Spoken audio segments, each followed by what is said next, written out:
गुरु रूप साध संगत जीओ फतेह प्रवान करने। वाहिगुरु जी का खालसा वाहिगुरु जी की फतेह।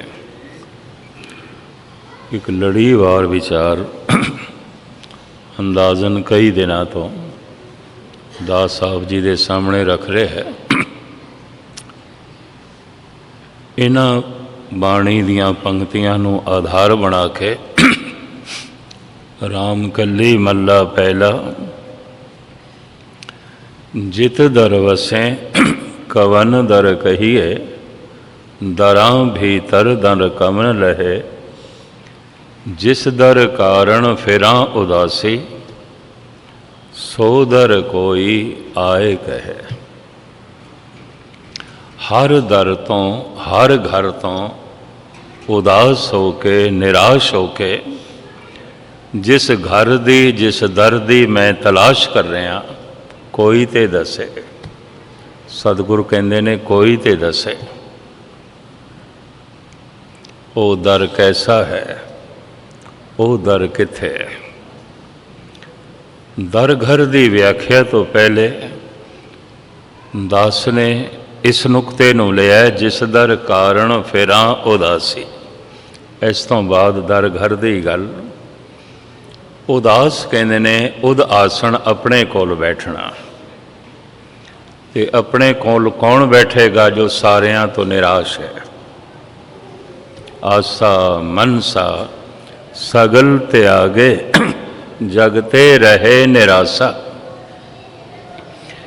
जितने चिर तक मनुख सुखां दी डोरी दूजे नाल जोड़ी रखता है, दूजे तो निराश नहीं आउंदा, वो फिर अपने नेड़े आउंदा भी नहीं, वो उदास नहीं आउंदा। अपनी आत्मा दे नेड़े होण तो पहले अपने मन दे नेड़े होना आउंदा है, और अपने मन दे नेड़े होण तो पहले अपने तन दे नेड़े आउंदा है। मनुख दूजियां दे नेड़े है, अपने तो दूर है। जिस दर कारण फिरां उदासी। निराश कौन आउंदा है? दास ने परसों अर्ज की सी, प्रथम सतसंगी होवे ते गुरु दा शब्द चोट कर जाए। जप रहा होवे बाणी, बाणी चोट कर जाए। वाहिगुरु वाहिगुरु जप रहा होवे, वाहिगुरु तीर दी तरह लगे। ये निराश हो जाएगा, उदास हो जाएगा। दूसरा अपनी अकल तो चोट खावे। अकल इतनी महान कि दुनिया छोटी हो गई है, कुछ भी नहीं, कुछ भी नहीं। अपनी अकल तो चोट खा के भी दुनिया दे कुछ सियाणे पुरुष निराश होए ने, उदास होए ने। तीसरा, संसार तो ही कोई वड्डी चोट लग गई है, कोई हादसा हो गया है। छोटी दा धनहड़ से दिवालिया हो गया, बड़ी प्रतिष्ठा से बेइज्जती हो गई है, बड़ी समर्था ते शक्ति से सब जाती रही। ये जगत तो चोट खा के भी मनुख पूर्ण तौर पर निराश हो सकता है, जगत तो और उदास हो सकता है। हुण मैं अर्ज करा, जिहड़ा अजे तक टोटली निराश नहीं, उदास नहीं, पहला तो कोई गहरा सतसंगी नहीं है, कोई गहराई नाल सुनदा ही नहीं है। जैसे मैं सवेरे अर्ज की सी, मनुख बहुत सारे धर्म ग्रंथ किताबां पढ़ लेंदा, बड़ियां बड़ियां डिग्रियां हासिल कर लेंदा है, पर महाराज कहते हैं उतने चिर तक वो मूर्ख है जितने चिर तक सिर दे लेख नहीं पढ़ता। काया कागद मन परवाना, सिर के लेख ना पढ़े ए आना। पर कई ये पूछण लग पे वो सिर दे लेख किवें पढ़ीए। मैं सवेरे खुलासा किया सी, सिर दे च चलदे ने विचार, उन्होंने वेखना ही पढ़ना है। सिर दे च चलदी है सोचनी, ਉਹਨੂੰ ਵੇਖਣਾ ਹੀ ਪੜਨਾ ਹੈ। ਸਿਰ ਦੇ 'ਚ ਚਲਦੀਆਂ ਨੇ ਯਾਦਾਂ, ਉਹਨੂੰ ਵੇਖਣਾ ਹੀ ਪੜਨਾ ਹੈ। ਕੋਈ ਨਹੀਂ ਵੇਖਦਾ, ਅੰਦਰ ਵਿਚਾਰ ਚੱਲਦੇ ਰਹਿੰਦੇ ਨੇ, ਕੌਣ ਦੇਖਦਾ ਹੈ? ਧੰਨ ਗੁਰੂ ਨਾਨਕ ਦੇਵ ਜੀ ਮਹਾਰਾਜ ਕਹਿੰਦੇ ਨੇ, ਇਹੋ ਮਨ ਆਰ ਸੀ ਕੋਈ ਗੁਰਮੁਖ ਦੇਖੇ। ਮਨ ਤੇ ਸ਼ੀਸ਼ਾ ਹੈ, ਇਸ ਸ਼ੀਸ਼ੇ ਦੇ ਚੋਂ ਆਪਣੇ ਵਿਚਾਰਾਂ ਨੂੰ ਕੋਈ ਗੁਰਮੁਖ ਹੀ ਦੇਖਦਾ, ਹਰ ਬੰਦਾ ਨਹੀਂ ਦੇਖਦਾ। ਹਰ ਬੰਦਾ ਦੂਜਿਆਂ ਨੂੰ ਦੇਖਦਾ ਰਹਿੰਦਾ, ਦੂਜੇ ਦ੍ਰਿਸ਼ ਦੂਜਿਆਂ ਨੂੰ, ਕੌਣ ਆਪਣੇ ਆਪ ਨੂੰ ਦੇਖਦਾ ਹੈ? ਇਸ ਵਾਸਤੇ ਸਾਹਿਬ ਕਹਿੰਦੇ ਨੇ, ਇਹੋ ਮਨ ਆਰ ਸੀ ਕੋਈ ਗੁਰਮੁਖ ਦੇਖੇ। ਮਨ ਦਰਪਣ ਹੈ, ਸ਼ੀਸ਼ਾ ਹੈ, ਕੋਈ ਵਿਰਲਾ ਹੀ ਮਨੁੱਖ ਦੇਖਦਾ ਹੈ। ਹੁਣ ਮੈਂ ਅਰਜ਼ ਕਰਾਂ, ਇਹ ਦੇਖਣਾ ਹੀ ਪੜਨਾ ਹੈ, ਮੇਰੇ ਅੰਦਰ ਕੀ ਵਿਚਾਰ ਚੱਲ ਰਹੇ ਪਏ। ਦੇਖਦੇ ਹੀ ਪਤਾ ਚੱਲ ਜਾਏਗਾ ਕੀ ਚੱਲ ਰਿਹਾ ਹੈ, ਕੀ ਸੋਚਣੀ ਚੱਲਦੀ ਰਹਿੰਦੀ ਹੈ ਦਿਨ ਭਰ, ਦੇਖਦਿਆਂ ਹੀ ਪਤਾ ਚਲੇਗਾ। ਕੀ ਯਾਦਾਂ ਚਲਦੀਆਂ ਰਹਿੰਦੀਆਂ ਨੇ ਸਿਰ ਦੇ 'ਚ, ਦੇਖਦਿਆਂ ਹੀ ਪਤਾ ਚਲੇਗਾ। ਇਹ ਦੇਖਣਾ ਹੀ ਪੜਨਾ ਹੈ। ਕਾਇਆ ਕਾਗਦ ਮਨ ਪਰਵਾਣਾ, ਸਿਰ ਕੇ ਲੇਖ ਨਾ ਪੜੇ ਇਆਣਾ। ਉਤਨੇ ਚਿਰ ਤੱਕ ਇਹ ਇਆਣਾ ਹੈ, ਨਾਦਾਨ ਹੈ, ਭਾਵੇਂ ਕਿਤਨਾ ਪੜਾ ਲਿਖਾ ਹੈ, ਪਰ ਜੇ ਇਹਨੂੰ ਸਿਰ ਦੇ ਲੇਖ ਪੜਨ ਦੀ ਜਾਚ ਨਹੀਂ ਆਈ, ਇਆਣਾ ਹੈ, ਸਿਆਣਾ ਨਹੀਂ ਹੈ। ਮੈਂ ਫਿਰ ਦੁਹਰਾਵਾਂ, ਸਿਰ ਦੇ ਲੇਖ ਕੀ ਹੈ? ਜੋ ਸਿਰ ਦੇ 'ਚ ਸੋਚਣੀ ਚੱਲਦੀ ਰਹਿੰਦੀ ਹੈ, ਉਹਨੂੰ ਦੇਖਣਾ ਹੀ ਪੜਨਾ ਹੈ। ਜੋ ਸਿਰ ਦੇ 'ਚ ਯਾਦਾਂ ਚੱਲਦੀਆਂ ਰਹਿੰਦੀਆਂ ਨੇ, ਉਹਨੂੰ ਦੇਖਣਾ ਹੀ ਪੜਨਾ ਹੈ। ਜੋ ਸਿਰ ਦੇ 'ਚ ਵਿਚਾਰ ਚੱਲਦੇ ਰਹਿੰਦੇ ਨੇ, ਇਹਨੂੰ ਦੇਖਣਾ ਹੀ ਪੜਨਾ ਹੈ। ਪਰ ਮਹਾਰਾਜ ਕਹਿੰਦੇ ਮਨੁੱਖ ਬੜਾ ਇਆਣਾ ਹੈ, ਬੜੇ ਕੁਝ ਕਿਤਾਬਾਂ ਪੜ੍ਹ ਲੈਂਦਾ ਹੈ, ਸਿਰ ਦੇ ਲੇਖ ਨਹੀਂ ਪੜ੍ਹਦਾ। ਤੇ ਜਦ ਸਿਰ ਦੇ ਲੇਖ ਨਹੀਂ ਪੜ੍ਹਦਾ ਤਾਂ ਆਪਣੇ ਸਿਰ ਦਾ ਪਤਾ ਵੀ ਨਹੀਂ ਚੱਲਦਾ, ਮੇਰਾ ਸਿਰ ਕੀ ਹੈ, ਕੁਛ ਵੀ ਨਹੀਂ ਪਤਾ ਚੱਲਦਾ। ਮੈਂ ਕੀ ਹਾਂ, ਕੁਛ ਵੀ ਨਹੀਂ ਪਤਾ ਚੱਲਦਾ। ਮਨੁੱਖ ਜੋ ਕੁਝ ਦਿਖਾਈ ਦੇ ਰਿਹਾ ਹੈ, ਇਹ ਨਹੀਂ ਹੈ। ਮਨੁੱਖ ਦੇ ਅੰਦਰ ਜਿਹੜੇ ਵਿਚਾਰ ਚੱਲਦੇ ਨੇ, ਮਨੁੱਖ ਉਹ ਹੈ। ਮਨੁੱਖ ਜੋ ਕੁਝ ਦਿਖਾਈ ਦੇ ਰਿਹਾ ਹੈ, ਮਨੁੱਖ ਇਹ ਨਹੀਂ ਹੈ। ਮਨੁੱਖ ਦੇ ਅੰਦਰ ਜਿਹੜੀਆਂ ਯਾਦਾਂ ਚੱਲਦੀਆਂ ਨੇ, ਮਨੁੱਖ ਉਹ ਹੈ। ਮਨੁੱਖ ਜੋ ਕੁਝ ਦਿਖਾਈ ਦੇ ਰਿਹਾ ਹੈ, ਇਹ ਨਹੀਂ ਹੈ। ਮਨੁੱਖ ਦੇ ਅੰਦਰ ਜੋ ਸੋਚਣੀ ਚੱਲਦੀ ਰਹਿੰਦੀ ਹੈ, ਮਨੁੱਖ ਉਹ ਹੈ। ਪਰ ਮਹਾਰਾਜ ਕਹਿੰਦੇ ਨੇ, ਇਹ ਤੇ ਕੋਈ ਪੜ੍ਹਦਾ ਹੀ ਨਹੀਂ। ਕਾਇਆ ਕਾਗਦ ਮਨ ਪਰਵਾਣਾ, ਸਿਰ ਕੇ ਲੇਖ ਨਾ ਪੜੇ ਇਆਣਾ। ਕੌਣ ਸਿਰ ਦੇ ਲੇਖ ਪੜ੍ਹਦਾ? ਤੋ ਮੈਂ ਅਰਜ਼ ਕਰਾਂ, ਜਿਹੜੀ ਵਿਚਾਰ ਦਾਸ ਨੇ ਆਰੰਭ ਕੀਤੀ ਹੋਈ ਹੈ, ਕੋਈ ਥੋੜੇ ਜਿਹੜੇ ਅਭਿਆਸੀ ਸੱਜਣ ਹੋਣਗੇ, ਆਪਣੇ ਨੇੜੇ ਆਉਂਦੇ ਨੇ। ਉਦਾਸ ਦਾ ਮਤਲਬ ਕੀ ਹੈ? ਉਦ ਆਸਣ, ਆਪਣੇ ਵਿੱਚ ਬੈਠਣਾ, ਆਪਣੇ ਕੋਲ ਬੈਠਣਾ, ਆਪਣੇ ਨਾਲ ਬੈਠਣਾ। ਆਪਣੇ ਨਾਲ ਬੈਠਣਾ ਧਰਮ ਦੀ ਸਾਧਨਾ ਦਾ ਪਹਿਲਾ ਕਦਮ ਹੈ। ਪਰ ਮਨੁੱਖ ਨੂੰ ਦੂਜਾ ਚਾਹੀਦਾ, ਤੀਜਾ ਚਾਹੀਦਾ, ਚੌਥਾ ਚਾਹੀਦਾ। ਕੌਣ ਆਪਣੇ ਨਾਲ ਬੈਠਦਾ? ਹੁਣ ਕੌਣ ਆਪਣੇ ਨਾਲ ਬੈਠੇਗਾ? ਪ੍ਰਥਮ ਬੜਾ ਗਹਿਰਾ ਸਤਸੰਗੀ ਹੋਵੇ, ਸਰੋਤਾ ਬੜਾ ਗਹਿਰਾ ਹੋਵੇ। ਸ਼ਬਦ ਸੁਣੇ ਤੇ ਸ਼ਬਦ ਤੀਰ ਦੀ ਤਰ੍ਹਾਂ ਲੱਗੇ, ਇੰਨਾ ਗਹਿਰਾ ਸਰੋਤਾ ਹੋਵੇ। ਇਤਨੀ ਗਹਿਰਾਈ ਨਾਲ ਥੋੜੇ ਹੀ ਲੋਕ ਸੁਣਦੇ ਨੇ। ਇਹ ਵੀ ਮੈਂ ਅਰਜ਼ ਕਰਾਂ, ਮੈਂ ਉਸ ਦਿਨ ਅਰਜ਼ ਕੀਤੀ ਸੀ, ਸੁਰਤ ਦੇ ਅਰਥ ਤਿੰਨ ਨੇ ਸ਼ਬਦ ਦੀ ਚਾਲ ਦੇ ਮੁਤਾਬਕ। ਸੁਰਤ ਸ਼ਬਦ ਵੈਸੇ ਬਣਿਆ ਸਰਵਨ ਤੋਂ, ਸਰੋਤੇ ਤੋਂ। ਸੁਰਤ ਸੁਣਨਾ, ਸੁਰਤ ਸਮਝਣਾ, ਸੁਰਤ ਜੁੜਨਾ। ਇਹ ਤੇ ਸੁਰਤ ਦੇ 'ਚ ਹੈ, ਸੁਣਦਾ ਪਿਆ, ਪਰ ਇਹਨੂੰ ਸੁਰਤ ਆ ਜਾਏਗੀ, ਸਮਝ ਆ ਜਾਏਗੀ ਜੇ ਸੁਣਦਾ ਪਿਆ। ਸੁਰਤ ਆ ਗਈ ਹੈ ਤੇ ਸੁਰਤ ਜੁੜ ਜਾਏਗੀ। ਹੁਣ ਸੁਰਤ ਦੇ ਅਰਥ ਧਿਆਨ, ਧਿਆਨ ਜੁੜ ਜਾਏਗਾ। ਸੁਰਤ ਸੁਣਨਾ, ਸੁਰਤ ਸਮਝਣਾ, ਸੁਰਤ ਜੁੜਨਾ, ਤਿੰਨ ਅਰਥ ਨੇ ਇਹਦੇ। तो पहला तो सुरत है, इनू उपनिषदां दे ऋषि इंज कहते हैं, श्रुतवा धर्मंग विजाना थी। धर्म का पहला कदम, धर्म की प्राप्ति सुनन नाल आउंदी है, वेखण नाल नहीं। सुनिए दे उत्ते 4 पौड़ियां ने गुरु नानक देव जी। नानक भगतां सदा विगास, सुनिए दुख पाप का नास। कीर्तन सुनन जा रहे हैं जी, मैं पाठ सुनन जा रहे हैं, गल्लां ही ने। कौन सुनदा है? अंतर प्यास उठी प्रभ केरी, सुन गुरु बचन मन तीर लगई। ऐ सुनना होंदा है। तो हुण मैं अर्ज करा, बड़ा गहरा सरोता होवे ते गुरु का शब्द चोट कर जाए, उदास हो जाएगा, निराश हो जाएगा। या फिर इनू अपनी अकल तो चोट लग जाए, इतनी अकल महान होवे कि संसार का सब कुछ छोटा हो जाए।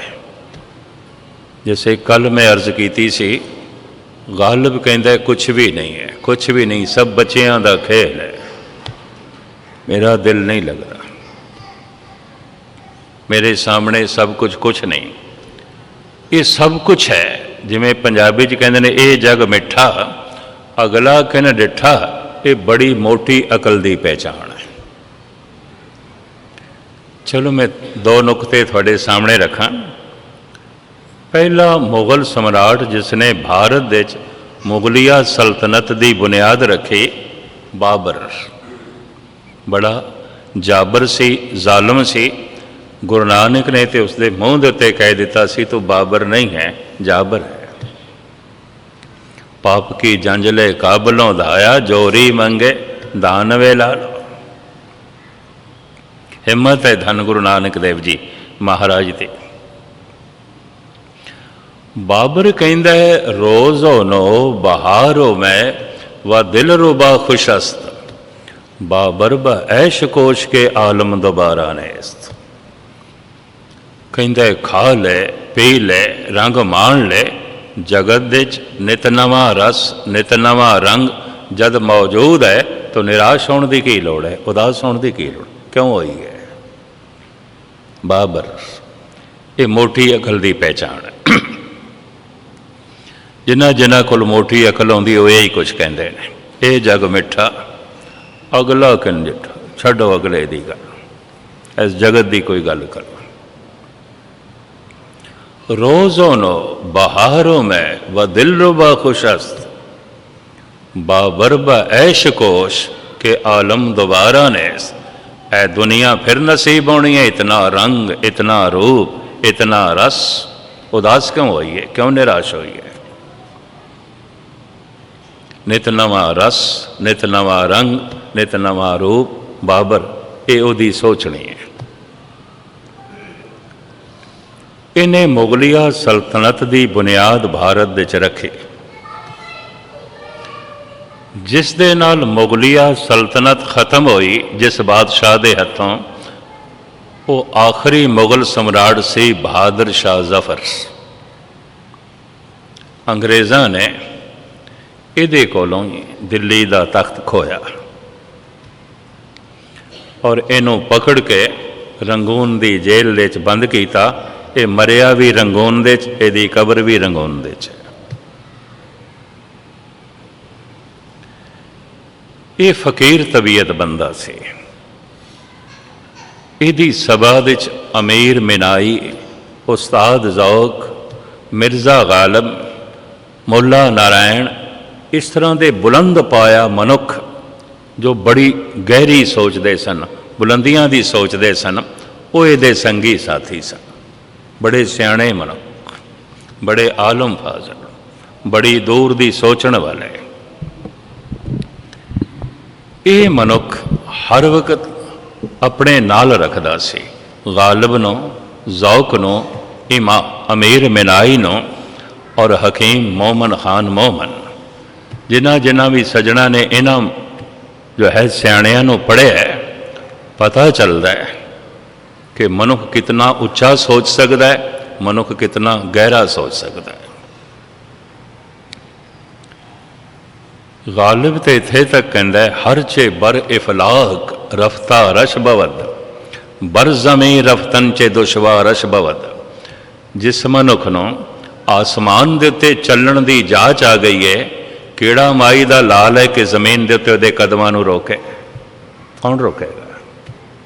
ਹਰ ਚੇ ਬਰ ਇਫਲਾਕ ਰਫਤਾ ਰਸ਼ਬਵਤ ਬਰ ਜ਼ਮੀ ਰਫਤਨ ਚ ਦੁਸ਼ਵਾਰ ਅਸ਼ਬਵਤ। ਜਿਹਦੀ ਸੋਚਣੀ ਇਤਨੀ ਉੱਚੀ ਹੋ ਗਈ ਹੈ, ਆਸਮਾਨੋਂ ਨੂੰ ਛੂੰਦੀ ਹੈ, ਜ਼ਮੀਨ ਦੀਆਂ ਸਮੱਸਿਆਵਾਂ ਉਹਦੇ ਪੈਰ ਨਹੀਂ ਰੋਕ ਸਕਦੀਆਂ, ਸੰਸਾਰ ਦੀਆਂ ਉਲਝਣਾਂ ਉਸ ਨੂੰ ਨਹੀਂ ਰੋਕ ਸਕਦੀਆਂ। ਇਤਨੀ ਵੱਡੀ ਗੱਲ ਉਹ ਕਰਦਾ ਹੈ। ਔਰ ਐਸੇ ਵਿਦਵਾਨ ਪੁਰਸ਼ਾਂ ਦੀ ਸੰਗਤ ਦੇ ਚ ਰਹਿੰਦਾ ਸੀ ਬਹਾਦਰ ਸ਼ਾਹ ਜ਼ਫਰ। ਇਬਾਦਤ ਕਰਦਾ ਸੀ, ਨਾਮ ਜਪਦਾ ਸੀ, ਤਸਬੀਹ ਫੇਰਦਾ ਸੀ। ਤੋ ਜਿਹੜਾ ਬੰਦਾ ਇਤਨਾ ਕੁਛ ਕਰੇ ਤੇ ਸਮਝਦਾਰ ਵੀ ਹੋਵੇ ਤਾਂ ਕੁਦਰਤੀ ਗੱਲ ਹੈ ਆਪਣੇ ਨੇੜੇ ਆਏਗਾ। ਔਰ ਆਪਣੇ ਨੇੜੇ ਕੌਣ ਆਉਂਦਾ ਹੈ? ਜੋ ਸਭ ਤੋਂ ਨਿਰਾਸ਼ ਹੋ ਜਾਂਦਾ ਹੈ, ਉਦਾਸ ਹੋ ਜਾਂਦਾ ਹੈ।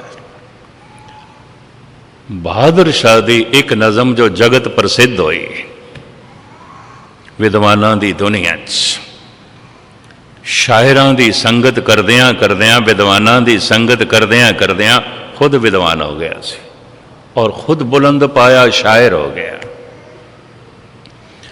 ਕਹਿੰਦਾ ਲਗਤਾ ਨਹੀਂ ਹੈ ਦਿਲ ਮੇਰਾ ਉਜੜੇ ਦਿਆਰ ਮੈਂ।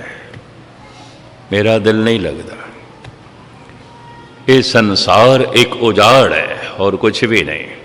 ਮੈਂ ਉਹ ਦਿਨ ਅਰਜ਼ ਕੀਤੀ ਸੀ, ਗੁਰੂ ਅਰਜਨ ਦੇਵ ਜੀ ਮਹਾਰਾਜ ਕੀ ਕਹਿੰਦੇ ਨੇ? ਮਹਾ ਭਿਆਨ ਉਦਿਆਨ ਨਗਰ ਕਰਮਾਨਿਆ। ਕਹਿੰਦਾ ਬਹੁਤ ਵੱਡਾ ਸ਼ਹਿਰ ਹੈ, ਮਹਾਰਾਜ ਕਹਿੰਦੇ ਨੇ ਬਹੁਤ ਵੱਡੀ ਉਜਾੜ ਹੈ, ਕੁਛ ਵੀ ਨਹੀਂ ਹੈ। ਮਨੁੱਖ ਮਨੁੱਖ ਨਾਲੋਂ ਟੁੱਟਿਆ ਹੋਇਆ ਹੈ, ਮਨੁੱਖ ਦਾ ਮਨੁੱਖ ਨਾਲ ਸੰਬੰਧ ਨਹੀਂ, ਭਰਾ ਦਾ ਭਰਾ ਨਾਲ ਸੰਬੰਧ ਨਹੀਂ, ਪਤੀ ਪਤਨੀ ਦੇ ਵਿੱਚ ਦਰਾੜਾਂ ਪਈਆਂ ਹੋਈਆਂ ਨੇ, ਬੱਚਿਆਂ ਤੇ ਮਾਂ ਬਾਪ ਦੇ ਦਰਾੜਾਂ ਪਈਆਂ ਹੋਈਆਂ ਨੇ, ਪੜੋਸੀ ਦਾ ਪੜੋਸੀ ਨਾਲ ਕੋਈ ਮਿਲਣਾ ਨਹੀਂ, ਮਨੁੱਖ ਤੇ ਮਨੁੱਖ ਨਾਲੋਂ ਟੁੱਟਿਆ ਹੋਇਆ ਹੈ। ਕਿਹੜੀ ਗੱਲ ਦਾ ਸ਼ਹਿਰ ਹੈ? ਉਜਾੜ ਹੈ, ਬਿਲਕੁਲ ਉਜਾੜ ਹੈ। ਮਹਾ ਭਿਆਨ ਉਦਿਆਨ ਨਗਰ ਕਰ ਮਾਨਿਆ, ਝੂਠ ਸਮਗਰੀ ਪੇਖ ਸੱਚ ਕਰ ਜਾਣਿਆ। ਜ਼ਫਰ ਕਹਿੰਦਾ ਹੈ ਲਗਤਾ ਨਹੀਂ ਹੈ ਦਿਲ ਮੇਰਾ ਉਜੜੇ ਦਿਆਰ ਮੈਂ। ਇਸ ਉਜਾੜ ਦੇ ਚ ਮੇਰਾ ਦਿਲ ਨਹੀਂ ਲੱਗਦਾ। ਉਜਾੜ ਕਿਸ ਨੂੰ ਕਹਿ ਰਿਹਾ ਹੈ? ਸਾਰੇ ਸੰਸਾਰ ਨੂੰ। ਕਿਸ ਕੀ ਬਣੀ ਹੈ ਆਲਮੇ ਨਾ ਪਾਏਦਾਰ ਮੈਂ।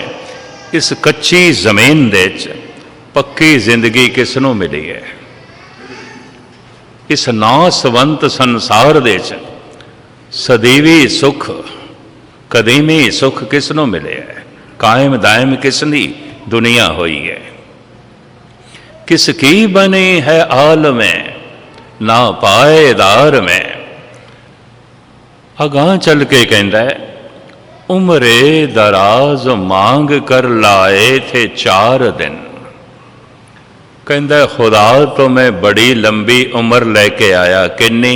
4 ਦਿਨ। उम्रे दराज मांग कर लाए थे 4 दिन, 2 आरज़ू में कट गई 2 इंतज़ार में। कहता 2 दिन लंघ गए इच्छावां कर दे, कामनावां कर दे, ते 2 दिन लंघ गए उड़ीक कर दे। इच्छा अज पूरी होवेगी, कल पूरी होवेगी, अज पूरी होवेगी, कल पूरी होवेगी। की पूरी होनी सी, असी खत्म हो गए। ध्यान नाल सुनना, सारिया इच्छावां किसी दियां नहीं पूरियां होंदियां, इस चक्कर च ना पैना।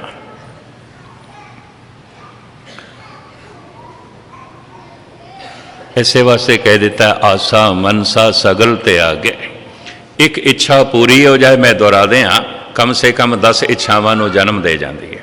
वो 10 इच्छावां पूरियां होवन 100 इच्छावां नूं जन्म दे जाती है। वो 100 इच्छावां पूरियां होवन 1000 इच्छावां नूं जन्म दे जांदियां ने। वो 1000 इच्छावां पूरियां होवन इन्नी जिंदगी नहीं है। मनुख ख्वाहिशां दे बोझ दे थले ही मरदा है। उम्रे दराज मांग कर लाए थे 4 दिन, 2 आरज़ू में कट गई 2 इंतजार में। इन हसरतों से कह दो कहीं और जा बसें। ਨਾਮ ਅਭਿਆਸੀ ਦੇ ਸਾਹਮਣੇ ਸਭ ਤੋਂ ਜਿਹੜੀ ਅੜਚਨ ਆਉਂਦੀ ਹੈ ਇੱਛਾਵਾਂ ਦੀ। ਮਨੁੱਖ ਕਹਿੰਦਾ ਹੈ ਇਹ ਨਿਕਲਣ। ਮੈਂ ਵੈਰਾਗ ਸ਼ਤਕ ਰਾਜਯੋਗੀ ਭਰਤਰੀ ਦਾ ਪੜ੍ਹ ਰਿਹਾ ਸੀ। ਭਰਤਰੀ ਕਹਿੰਦਾ ਮੌਤ ਅਜ ਮਾਤ ਰਮਾ ਅਬ ਤੂੰ ਭਜ ਆਨ ਕਿਸੇ। ਹੇ ਕਾਮਨਾ ਮੈਂ ਤੈਨੂੰ ਮਾਂ ਕਹਿਣਾ, ਮੈਨੂੰ ਤੂੰ ਛੋੜ, ਮੈਨੂੰ ਨਾ ਤੰਗ ਕਰ, ਮੇਰੇ ਹਿਰਦੇ ਚੋਂ ਨਿਕਲ। ਮੌਤ ਅਜ ਮਾਤ ਰਮਾ ਅਬ ਤੂੰ ਭਜ ਆਨ ਕਿਸੇ। ਤੂੰ ਹੁਣ ਹੋਰ ਕਿਸੇ ਨੂੰ ਪਕੜ ਛੱਡ ਮੇਰਾ ਹਿਰਦਾ। ਜੋ ਤੋਏ ਭੋਗਨ ਹੇਤ ਭਜੇ ਤੁਮ ਸੇਵ ਤਿਸੇ। ਜੋ ਸੰਸਾਰ ਦੇ ਭੋਗਾਂ ਦੀਆਂ ਕਾਮਨਾਵਾਂ ਕਰਦੇ ਨੇ ਤੇ ਜਿਨ੍ਹਾਂ ਨੂੰ ਸੰਸਾਰ ਦੇ ਭੋਗ ਚਾਹੀਦੇ ਨੇ, ਤੂੰ ਉਹਨਾਂ ਦੇ ਪਿੱਛੇ ਜਾ, ਮੈਨੂੰ ਛੋੜ, ਮੈਂ ਤੇ ਸਭ ਕੁਝ ਛੱਡੀ ਬੈਠਾ, ਤੂੰ ਮੈਨੂੰ ਛੋੜ। ਭਰਤਰੀ ਕਹਿੰਦਾ ਰਾਜ ਪਾਠ ਮਹਿਲ ਮਾੜੀਆਂ ਮੈਂ ਛੋੜੀਆਂ ਨੇ, ਕਾਮਨਾਵਾਂ ਨਹੀਂ ਛੁੱਟਦੀਆਂ, ਨਹੀਂ ਛੁੱਟਦੀਆਂ। ਦੁਖਤ ਹੋ ਕੇ ਕਹਿ ਰਿਹਾ ਅਭਿਆਸੀ ਮਨੁੱਖ ਲਈ ਜਿਹੜੀ ਸਭ ਤੋਂ ਵੱਡੀ ਸਮੱਸਿਆ ਪੈਦਾ ਹੁੰਦੀ ਹੈ ਜਦ ਆਪਣੇ ਨੇੜੇ ਆਉਂਦਾ ਹੈ, ਇਨ ਹਸਰਤੋਂ ਸੇ ਕਹਿ ਦੋ ਕਹੀਂ ਔਰ ਜਾ ਬਸੇ। ਇਤਨੀ ਜਗ੍ਹਾ ਕਹਾਂ ਹੈ ਦਿਲੇ ਦਾਗਦਾਰ में। ਬਹੁਤ ਸਿਆਣਾ ਮਨੁੱਖ ਹੋਵੇ ਆਪਣੀ ਸਿਆਣਪ ਤੋਂ ਚੋਟ ਖਾ ਕੇ ਉਦਾਸ ਹੋ ਜਾਏਗਾ, ਨਿਰਾਸ਼ ਹੋ ਜਾਏਗਾ। ਤੀਸਰਾ, ਜਾਂ ਸੰਸਾਰ ਤੋਂ ਕੋਈ ਬਹੁਤ ਵੱਡਾ ਹਾਦਸਾ ਹੋ ਗਿਆ, ਚੋਟ ਖਾ ਗਿਆ, ਨਿਰਾਸ਼ ਹੋ ਜਾਏਗਾ, ਉਦਾਸ ਹੋ ਜਾਏਗਾ। ਹੁਣ ਮੈਨੂੰ ਕਹਿਣ ਦੇਣਾ, ਕੋਈ ਪੂਰਨ ਤੌਰ ਤੇ ਅਜੇ ਵੀ ਨਿਰਾਸ਼ ਨਹੀਂ ਹੋਇਆ, ਉਦਾਸ ਨਹੀਂ ਹੋਇਆ, ਤਾਂ ਕਹਿਣਾ ਪਏਗਾ ਕੋਈ ਗਹਿਰਾ ਸਰੋਤਾ ਨਹੀਂ ਹੈ, ਸਤਸੰਗੀ ਨਹੀਂ ਹੈ।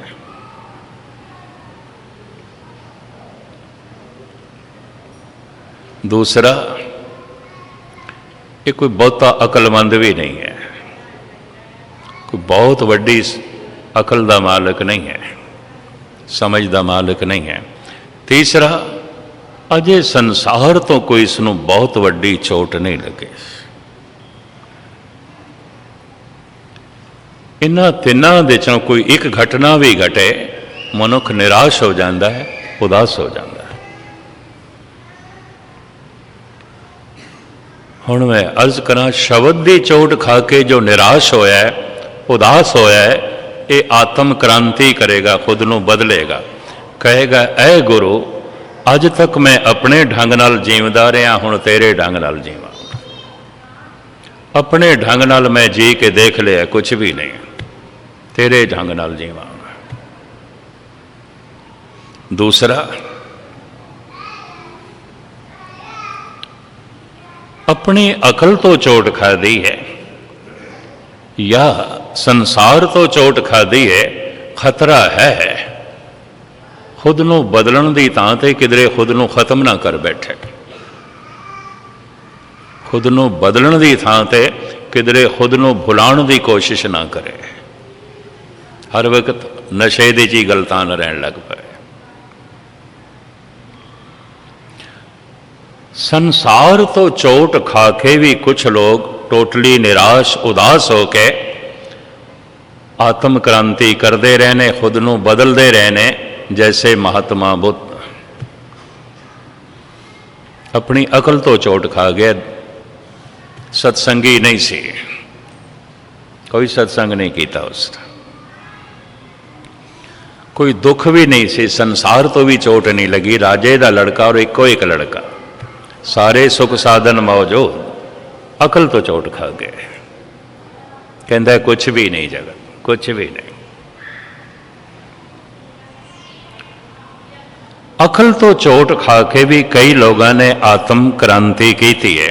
संसार तो चोट खा के भी कुछ एक लोगों ने आत्म क्रांति की थी है, अपने आप को बदलने का यत्न किया है।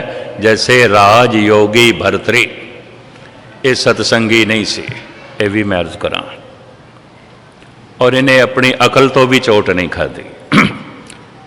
फिर ये योगी क्यों बनया, गोरख का चेला क्यों बनया? आप सुन के हैरान होवोगे।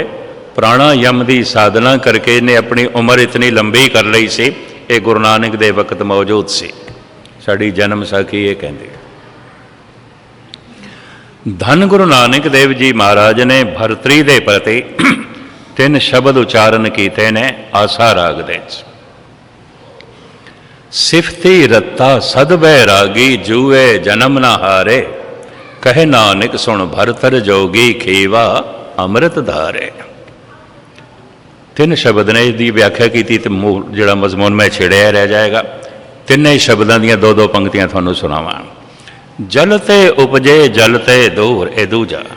ਜਲ ਤੇ ਉਪਜੇ ਜਲ ਤੇ ਦੂਰ, ਜਲ में जोत रहा भरपूर, सुन भरतर नानक कहे विचार, निर्मल नाम मेरा आधार। इतनी उच्ची प्रवाज, उच्चियां गल्लां सुन के भरतरी दंग रहा है, क्योंकि भरतरी सतगुरु दे चरनी पै गया सी। निर्माणता ਇਹਦੇ अंदर कुछ जानन दी बुख सी। पुछ बैठा महाराज तुहाडा पंथ की है, क्योंकि वो तो जोगी से, वो तो गोरख पंथी से, गोरख दे मार्ग ते चलदा से, गोरख दा चेला से।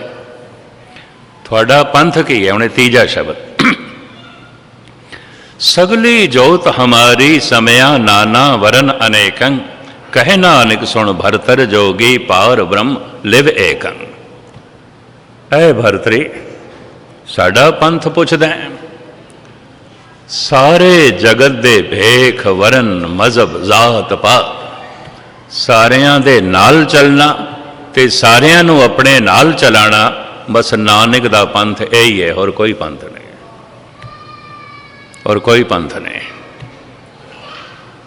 पंक्तियां फिर सुन लेना।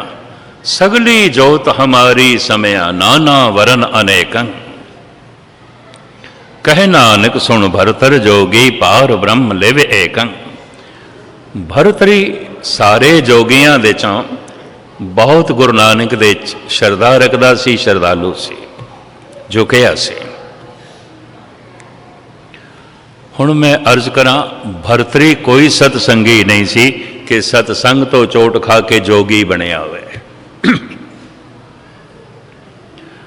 भरतरी ने कोई अपनी अकल तो भी चोट नहीं खाधी, ये भी मैं अर्ज करा। भरतरी नू संसार तो चोट लग गई।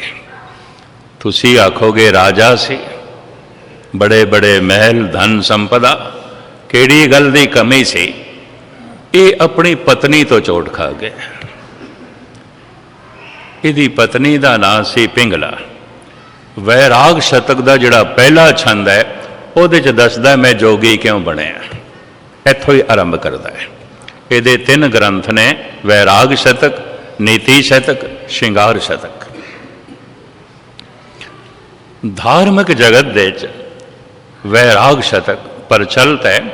पुरानियां गुरमत दियां टकसालां दे जिथे विचार माला, विचार सागर पढ़ाया जाता सी, बिरती प्रभाकर, उत्थे वैराग शतक भी पढ़ाया जाते सी। अज तो हुण कोई गल ही नहीं, कोई टेपां सुन लैंदा है, कोई 4 अखर पढ़ लैंदा, बस ठीक है, कथा चल पई। टकसालां नहीं रहियां, हुण इस तरह का अभ्यास भी नहीं रहा। उन्हां ग्रंथां दे नाम भी खुंदे जा रहे हैं जिहड़े निर्मलियां उदासियां दी टकसालां च पहले पढ़ाए जाते सारे। वैराग शतक भावें मिलता है, अमृतसर दे हर दुकान ते पिया हुंदा है, कौन लैंदा कौन पढ़दा। वैराग शतक दे भरतरी दसदा है मैं जोगी क्यों बनिया, अकल तो चोट खा के नहीं बनिया। मैं कोई सतसंगी भी नहीं गहरा कि गुरु का शब्द प्रभु दे बोल चोट कर गए उन ते मैं जोगी बन गया। कहता नहीं, फिर क्यों बनिया? तो उसे दे ही बोल मैं थोड़े सामने रखा। जिनको चित मैं नित मैं चितमो तिन की तन मो तन माए रतीना, वो आन पमान के संग रति फुनता मन में गन का ग्रह कीना। दृग है अबला वृद्ध कंद्रब पे और मोए धिकार जो मार अधीना। इस रीत समूह की प्रीत तजी निरप होए जोगेश्वर ईश्वर चीना। जिनको चित मैं नित मैं चित मो तिन की तन मो तन माए रतीना। जो मेरे चित दे च हर वक्त रहिंदी सी पिंगला, मेरा हिरदा हर वक्त उसनों याद करदा सी। उहदी याद तो मेरा हिरदा कदी खाली नहीं होया। भरतरी इंज कहंदे ने। पर कहता करा कि मेरे चित्त दे च हर वक्त वो वसी हुई, ਉਹਦੇ चित्त दे च मैं नहीं सी। इथों चोट खा गए। ध्यान नाल सुनना। जिन को चित मैं नित मैं चित मोह तिन की तन मोह तन माए रतीना, वो आन पुमान के संग रती फुन ता मन में गन का ग्रह कहना। गन का वेसवा नूं कहंदे ने, ਉਹਦੇ चित दे च कुछ होर हैगी ते राणी सी गनका बनी हुई। उन्हें गल छुपाई नहीं, मैं जोगी क्यों बनया। महान पुरुष दी जद हिरदा निर्मल हो जाता है, उन्होंने अपनियां कमजोरियां कबूल करने दे कोई संकोच नहीं आता। वह पढ़दे भी नहीं पाता, वो छुपांदा भी नहीं। ये भी मैं अर्ज करदा, ये हकीकत है। ना परमात्मा दे कोलों छुपांदा है, ना जगत कोलों छुपांदा है। इस संबंध च भी मैं थोड़े सामने किसी वक्त खोलांगा गल कि करीबन करीबन भगत जद अपने आप को पेश करते हैं, अपनिया बड़िया कमजोरियां का जिक्र करते हैं। ये खोलांगा किसी वक्त। काले मेडे कपड़े काला मेडा वेस, गुने ही भरिया मैं फिरा लोक कहन दरवेश। भावें फकीराना मेरे कपड़े ने, काले कपड़े ने सूफी पहनते हैं, पर मैं तो गुनाहां नाल भरिया होया, उपरों फकीर दिसदा पिया। बाबा फरीद। जिन को चित मैं नित मैं चित मोह तिन की तन मोह तन माए रतीना, वो आन पुमान के संग रती फुन तामन में गन का ग्रह कहना। दृग है अबला बृद कंदरब पे और मोए धिकार जो मार अतीना। कहंदा लानत है ऐसी औरत ते जिसदा पति सम्राट है, राजा है, छत्रपति, ते ओ हिरदे दे च एक कोचवान नूं जो उन्हां दा रथ चलांदा सी, रथ ड्राइवर, कोचवान नूं हिरदे च रखदी है। लानत है। फिर कहंदा है उस कोचवान ते भी लानत है, नमक हराम है। मालकन ते मालिक दे घर उसने डाका डालिया। फिर कहंदा नहीं मेरे ते भी लानत है। ये हिरदा बनया सी परमात्मा की याद वास्ते, मैं उन्होंने एक पासे करके उन्होंने हिरदे च रखे। कहंदा मेरे ते भी लानत। ओए मोए धिकार जो मार अधीना, मेरे ते भी लानत। बहुत वड्डी गल है। धृग है अबला बृद कंदरब पे और मोए धिकार जो मार अधीना। अखीर दे च कहंदा इस रीत समूह की प्रीत तजी, निरप होए जोगेश्वर ईश्वर चीना। ऐ रीत मैं छड़ देती। क्यों? ये प्रीत झूठी है, जगत में झूठी देखी प्रीत, ये कुछ भी नहीं है। ये रीत मैं छड़ देती है। निरप होए जोगेश्वर ईश्वर चीना। कहंदा हैगा ते मैं निरप राजा जोगी हो गया। हुण ईश्वर का चिंतन करदा। हुण हिरदे दे विच मैं रब नूं वसाण दा यतन करदा, उहनूं याद करदा। हिरदे चों कढ़िया राणी नूं, हिरदे ते चों वसाण दा यतन कर रहे हैं रब नूं, परमात्मा नूं। इस रीत समूह की प्रीत तजे, निरप होए जोगेश्वर ईश्वर चैना। ये संसार तो चोट खा के परमात्मा की तलाश ते चले। महात्मा बुद्ध अकल तो चोट खा के प्रभु की तलाश ते चले। लेकिन आम हालत विच ऐसा होंदा है, महानता शब्द की चोट लग गई है, सत्संगी है, ते निराश होके उदास हो गए। अंतर प्यास उठी प्रभ केरी, सुन गुर बचन मन तीर लगैया। मन की बिरथा मन ही जाने, अवर के जाने को पीर परैया। ये खतरा नहीं, क्योंकि शब्द की चोट जिसनों लगी है वो आत्म क्रांति करेगा, अपने आप को बदलेगा। पर अकल तो चोट जिसने खा दी है, संसार तो चोट खा दी है, दो खतरे ने। हो सकता है आत्म क्रांति ना करे, आत्महत्या कर बैठे, सुसाइड कर बैठे। हो सकता है अपने आप को बदले ना, बल्कि खत्म करे अपने आप को, या अपने आप को भुलाने की कोशिश करे। गालिब जैसा सियाणा मनुख जो कहता है दुनिया एक बच्चियां दा खिडौना प्रतीत होंदी है। दिन रात शराब दे डुब के रह गया, दिन रात। बड़े कीमती बोलने होंदे, और वो मुतसबी भी नहीं सी मुसलमान होंदा होया। कहंदा असल धर्म की है? वफादारी बशर्ते अस्तवारी, असल ईमान है। असल ईमान की है? भरोसा, विश्वास। भरोसा नहीं तो कितना धर्म का कर्म कांड करे, धार्मिक नहीं है। बड़ी कीमती गल करता है। जाके हृदय विश्वास प्रभ आया, तत् ज्ञान ते समन प्रगटाया। गालिब कहंदा है वफादारी बशर्ते अस्तवारी। अस्तवारी कहंदे पुख्ता, पक्की। वफादारी बशर्ते अस्तवारी, असल ईमा है। मरे बुतखाना में ब्राह्मण, जागाड़ो काबा में। मूर्तियां दे च भी भरोसा पूरा सी ते पूजा करदा रहा, और पूजा करदा मर गया। कहंदा इहदी कबर मक्के दे च बनाओ, मुहम्मद साहब दे कोल बनाओ, और उत्थे उसनूं पूजो, क्योंकि असल ईमान यही है कि इहदा फेथ डोलिया नहीं, इहदा भरोसा डोलिया नहीं। इन्नी कीमती गल करदा है, इतनी बारीक गल करदा है, इतनी बारीक इसकी सोचनी।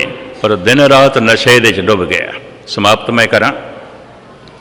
इहदी बेगम एक दिन कहन लगी, मिर्जा किसी वक्त ते होश च आया करो।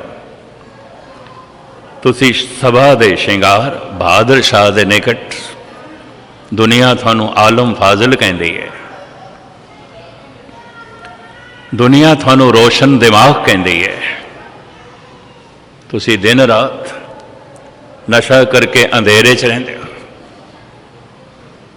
तुसी रोशन दिमाग, जगत नू चानना देण वाले, नशा करके दिन रात अंधेरे च रहिंदे हो। पता है गालिब ने की आख्या? जद चानना होंदा है ना, ते तू भी मिट्टी का खिडौना प्रतीत होंदी है। तू बेगम मैनू दिखाई देनी है अंधेरे च, अज्ञानता च, जद मेरी अकल काम नहीं करती। तो मैनू बेगम दिखाई देनी है, चंगी लगती है। जद मेरी अकल कम कर दी है, चानना होंदा है, तो मिट्टी का बुत दिखाई देनी है, मिट्टी का खिडौना। हुण तू आप दस, बेगम बन के रहना ही कि मिट्टी का खिडौना बन के रहना है? गालिब। और गालिब ज़ारो ज़ार रोन लग पिया। कहने लगा, मिट्टी के खिडौणियां नाल मैं खेड नहीं सकता।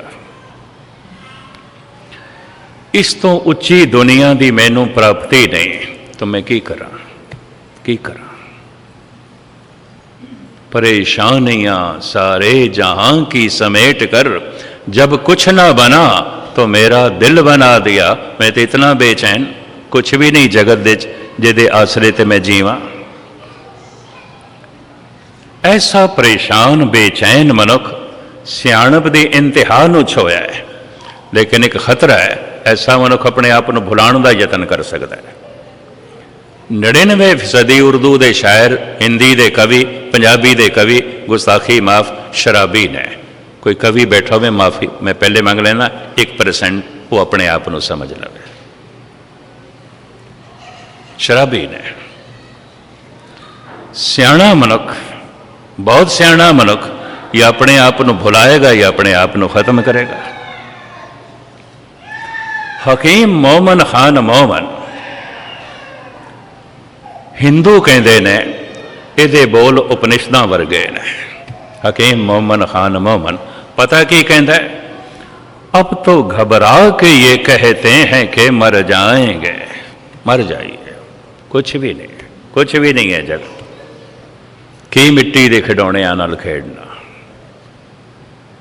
अब तो घबरा के ये कहते हैं कि मर जाएंगे, पर मर के भी चैन न पाया तो किधर जाएंगे। कहते एक ख्याल मैनू मरण नहीं दे रहा, खुदकशी नहीं करन दे रहा, मर के भी मैनू चैन ना मिलिया, फिर मैं की करांगा। लेकिन मरण की तो सोची है उसने। इतने सियाणे मनुख ने। बहादुर शाह जिसनों सलाम करता है, सजदा करता है, ਉਹ ਕਹਿੰਦਾ ਹੈ ਮੈਂ ਖੁਦਕਸ਼ੀ ਕਰਨ ਦੀ ਸੋਚਦਾ। ਉਦਾਸ ਤੇ ਨਿਰਾਸ਼ ਮਨੁੱਖ ਜਾਂ ਤੇ ਆਪਣੇ ਆਪ ਨੂੰ ਬਦਲੇਗਾ ਜਾਂ ਆਪਣੇ ਆਪ ਨੂੰ ਖਤਮ ਕਰੇਗਾ ਜਾਂ ਆਪਣੇ ਆਪ ਨੂੰ ਭੁਲਾਵੇਗਾ। ਪਰ ਸ਼ਬਦ ਦੀ ਚੋਟ ਜਿਸ ਨੇ ਖਾਧੀ ਹੈ ਉਹ ਆਪਣੇ ਆਪ ਨੂੰ ਖਤਮ ਨਹੀਂ ਕਰੇਗਾ, ਆਪਣੇ ਆਪ ਨੂੰ ਭੁਲਾਵੇਗਾ ਵੀ ਨਹੀਂ, ਬਦਲੇਗਾ। ਐ ਗੁਰੂ ਹੁਣ ਮੈਂ ਤੇਰੇ ਢੰਗ ਨਾਲ ਜੀਵਣਾ।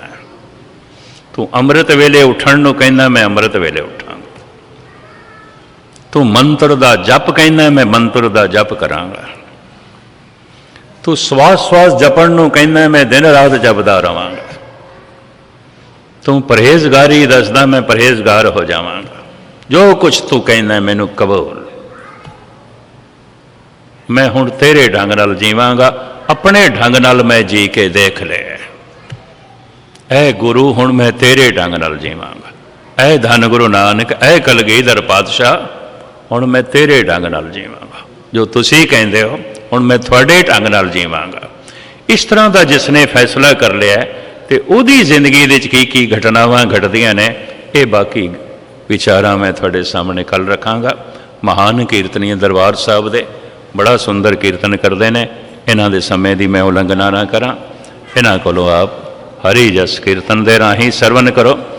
ਇਹ ਕੜੀ ਇਹ ਲੜੀ ਫਿਰ ਕੱਲ ਅੱਗੇ ਜੋ ਹੈ ਤੋਰਾਂਗੇ। ਇੱਥੇ ਹੀ ਸਮਾਪਤੀ। ਸਾਰਿਆਂ ਦਾ ਧੰਨਵਾਦ। ਭੁੱਲ ਚੁੱਕ ਦੀ क्षमा। ਵਾਹਿਗੁਰੂ ਜੀ ਕਾ ਖਾਲਸਾ।